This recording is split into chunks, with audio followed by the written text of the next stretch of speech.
আশা ব্যক্ত করে আমি বিদায় নিচ্ছি। আমাদের এই প্রিয় দেশ বাংলাদেশ, পৃথিবীতে সব থেকে বেশি সম্মান করি, মর্যাদা দেই কাবা শরীফ এবং মসজিদে নববী সৌদি আরবে থাকার কারণে মক্কা এবং মদিনা সব থেকে শ্রদ্ধার জায়গা, সব থেকে পবিত্র জায়গা।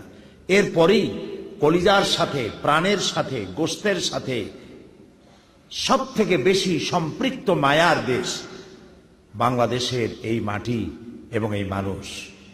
এই দেশটাকে যারা দরিদ্র বলে, আমি তাদের সাথে সম্পূর্ণভাবে একমত হতে পারি না।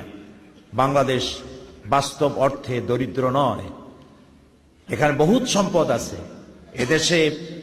এদেশে রয়েছে বনজ সম্পদ, কৃষি সম্পদ, মৎস্য সম্পদ, রয়েছে গবাদি সম্পদ, রয়েছে কৃষি সম্পদ, রয়েছে প্রাকৃতিক সম্পদ। সব থেকে বড় সম্পদ হচ্ছে মানব সম্পদ। এই মানব সম্পদ, সম্পদ শব্দের বিপরীত শব্দ হলো আপদ, আপদের বিপরীত হলো সম্পদ। মানুষগুলি যদি সম্পদে পরিণত হতে হয় তাহলে ইসলামের সাথে আসতে হবে, তাহলে গোটা মানব গোষ্ঠী সম্পদে পরিণত হবে।